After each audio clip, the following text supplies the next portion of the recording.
I'm Paco, and you're watching Bad Witch Books.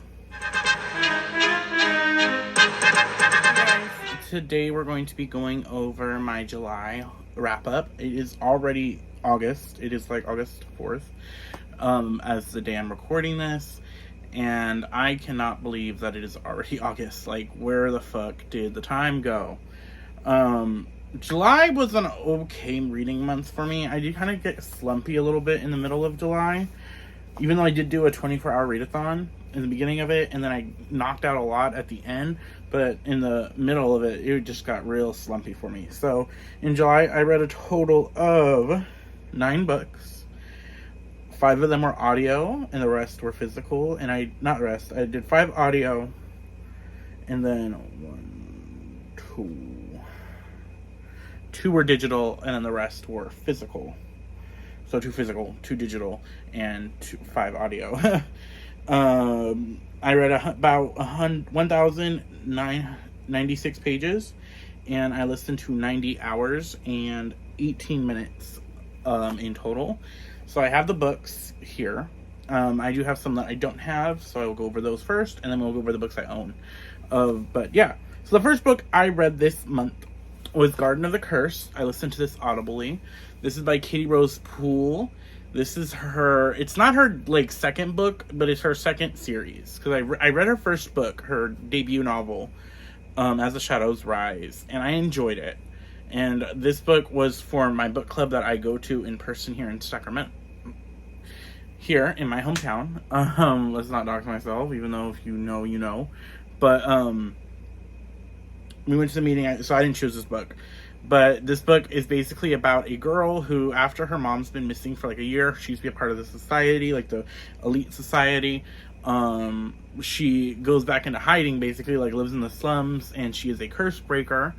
And her ex-best friend shows up, or her ex-friend, who she thought was like her really good friend, who betrayed her. And he's like, hey, and he's also basically this like the son of the most powerful man in the city.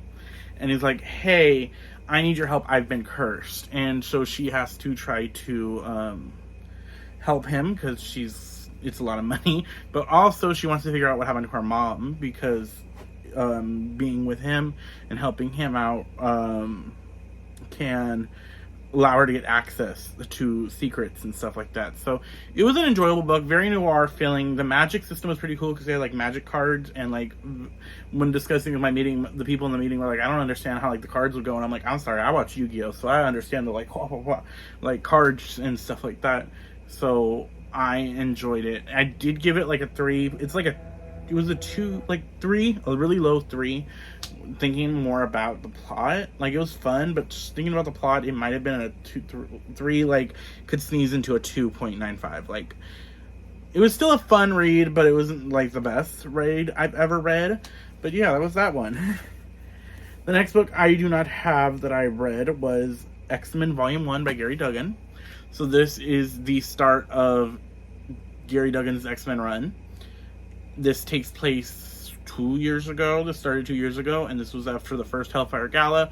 And this had the first X-Men team post the first Hellfire Gala, which is very relevant if you know anything about comics today. But this had a team of Jean Grey, Polaris, Laura, Wolverine, Cyclops, Synch, and Rogue. And I really did like the team's chemistry in this first volume. Standouts were Rogue and Laura, and Polaris. I love their just banter, and I just like the way that and Sunfire was also part of the team, but I just like the way the team worked together. I thought the ways they combined, that Gary Duggan wrote their powers to combine, were really well written, and I'm excited to continue on with the series because I want to get caught up to what's going on now because some shit just happened currently. If you know anything about X-Men, like some shit happened. But the next book I don't have, the last book I don't have that I read was Immortal X-Men Volume 1.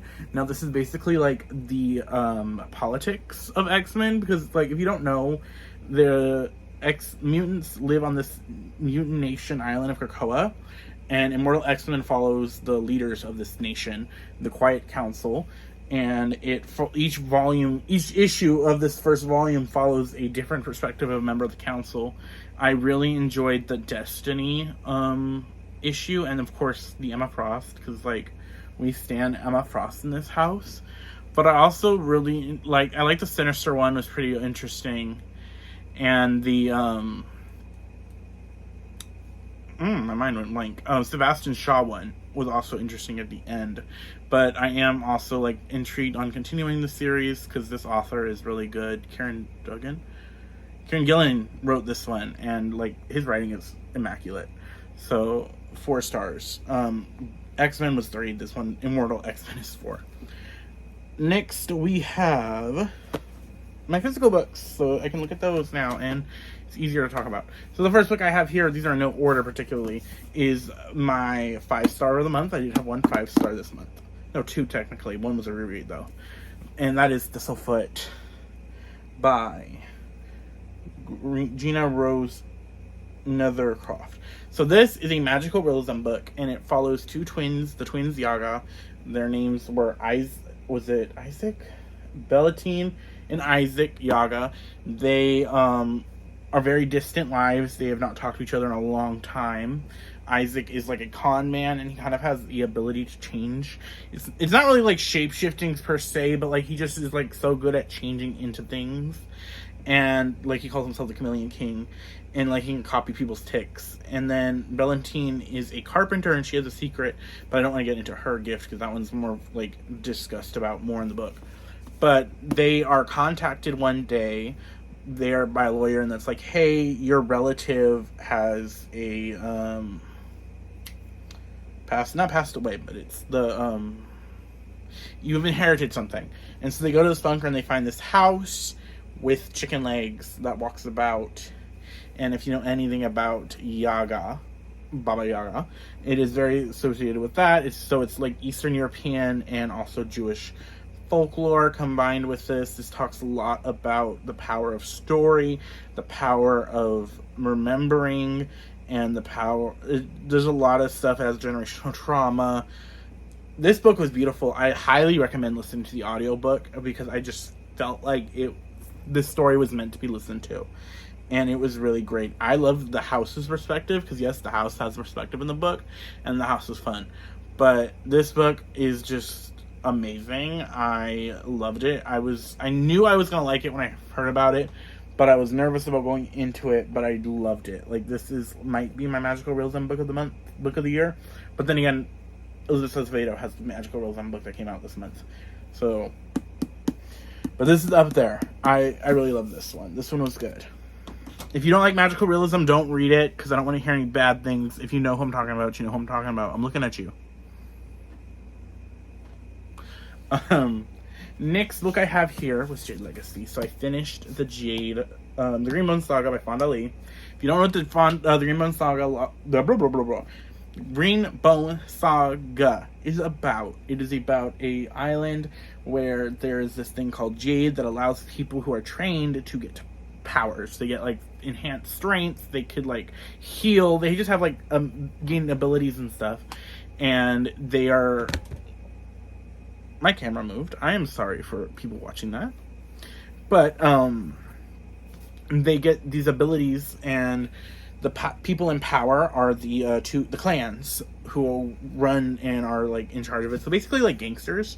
And you have the major 2 clans, the Mountain Clan and No Peak Clan. Our main clan is No Peak Clan with our main characters. And they are basically like a civil war between these 2 clans.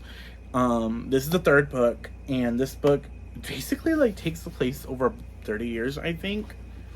And this book alone, okay, so I'm rating this book is a 3.5. Because it took a long time for me to feel like the story. Because I felt like with the way the story worked, we were just hopping all over the place. And it didn't feel like anywhere in the story. Didn't feel like the story was starting. It just felt like we were waiting for the story to start. Like it got to the point for me where I was 60 pages in and I was like, when are we starting the story? I still feel like we're just like building up into the story to get rolling. Where in Jade War and Jade Legacy, it did hop over, like we would skip years or a year or 2 in advance. It didn't feel the same way. So I would say this book might be a 3.5 for that. But if I'm rating a series on all, this is like a 4.5 series. I loved it. This book did get me to almost cry. Like I was in the back of the car because I went out of town this month, and I was listening to this in the back of the car, trying not to cry. My dad was like, "Are you okay?" I'm like, "I'm fine. Leave me alone." Just because like there were certain things in this book that like get me personally. But Ren, let me say this now. This is a Ren stan account. Ren is my girl in this series. I love Ren. I know everybody loves Hilo, but Ren is my girl. And I support bad bitches. I also like Shay, but Ren is my girl. So this was 3.5, but in overall the series is a 4. Like, combining this with the first two, it's amazing. This just, I had some issues with me, but I still, like, the writing was immaculate. The storytelling was amazing. I just didn't like it the way it went, but it was still really enjoyable overall. But what do I know? Fondly is amazing, and I know nothing. I don't write, so take my word with a grain of salt. But I still really liked it. Okay, next book we have... Blood Like Fate by Leslie Salisbury.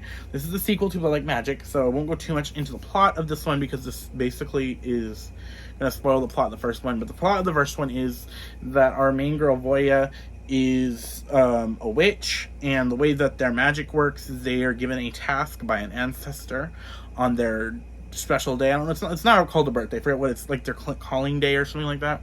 And they have to complete it, and Voya, and this all happens in the first book. I'm doing the plot of the first one. Voya in the first book has to kill her first love. And she has to figure out how to do that. And she's like, I don't even like anybody. What are we talking about first love?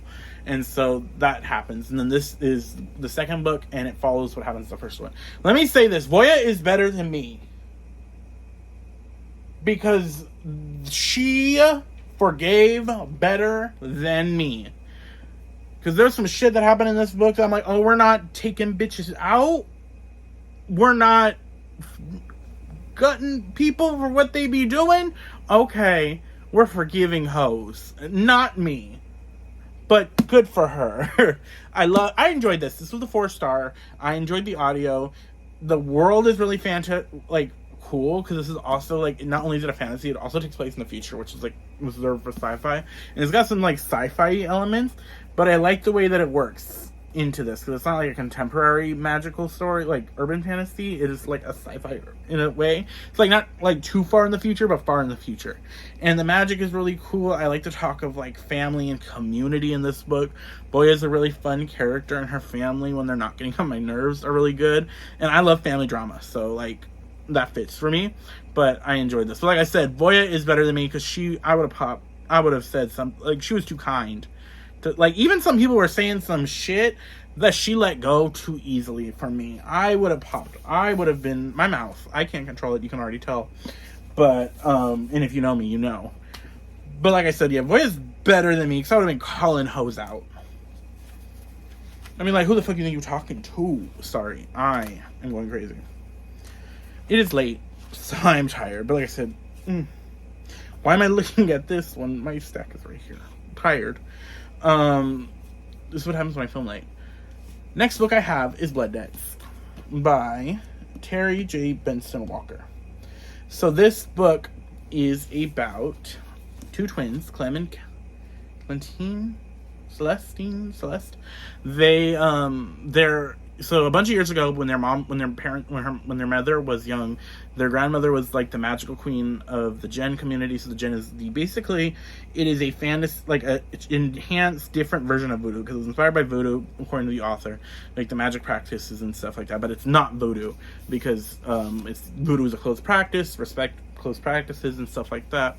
But so their grandmother was the queen. But after a person is killed, their grandmother is blamed, and their grandmother and grandfather are murdered, and the crown is removed from their family. Like, the power is kind of removed from their family. Not magical power, but just, like, royal in charge power. And then years later, these twins, their father has died, I think. Dies before the book. Like, I think it's summer now. I think he died in the winter. Maybe like the summer before. So he's been dead for a while, and their mom is really sick, and they find one day a hex doll under their mom's bed that has been like a curse, and they're like, what the fuck? What is happening? Why is someone out to get us? And so the twins have to unite. They have to unite their aunts, and they have to try to figure out who's out to get them and kind of get their shit back. And I really enjoyed it. I liked the sibling dynamics between Celeste and Clem. I really liked the world. It was really interesting, really fun. I'm excited to see what happens more. I like the fact that there are different types of magics.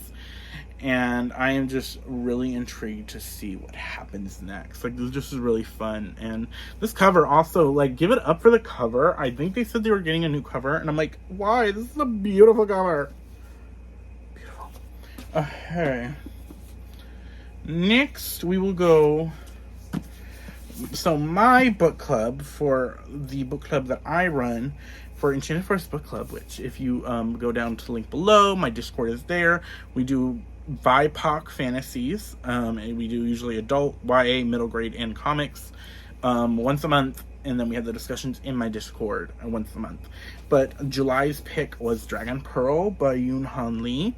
This book follows, I believe her name is Min, and she is a fox spirit, a Gudamo, I think, in Korean mythology.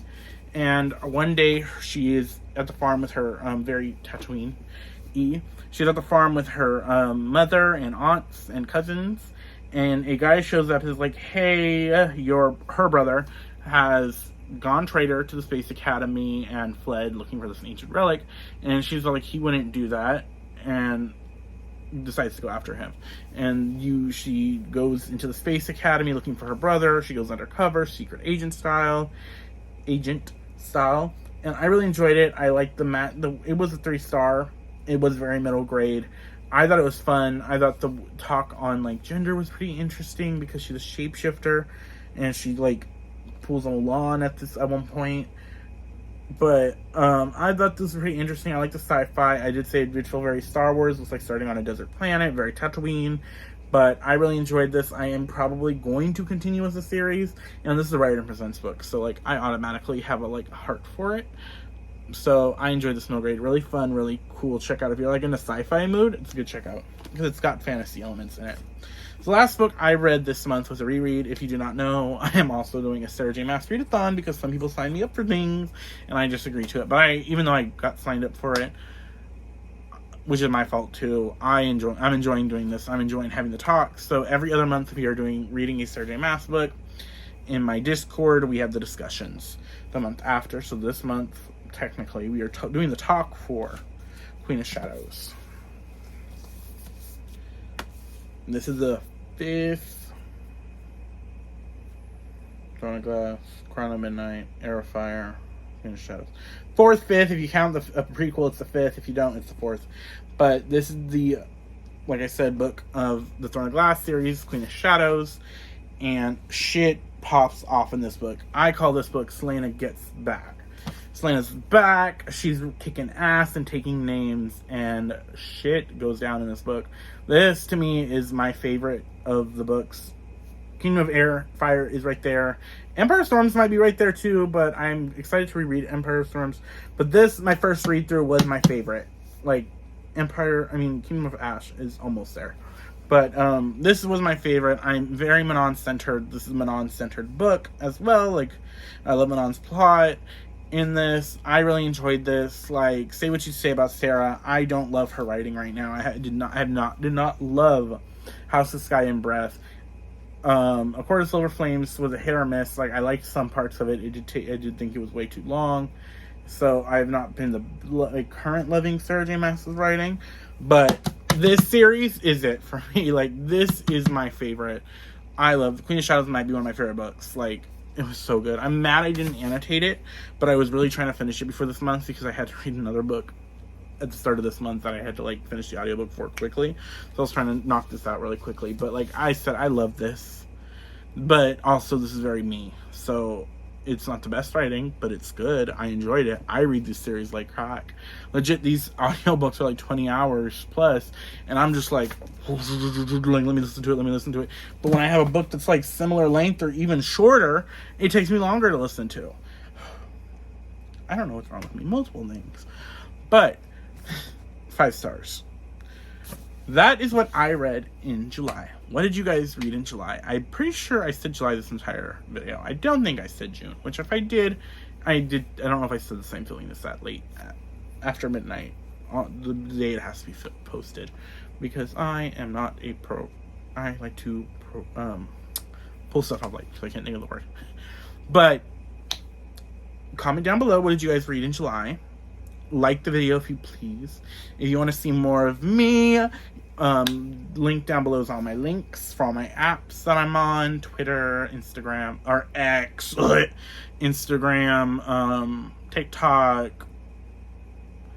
What else is on? Discord, of course, like I said. And yeah, I post new videos every Fridays. I try to do vlogs Wednesdays, and I might do sprints randomly.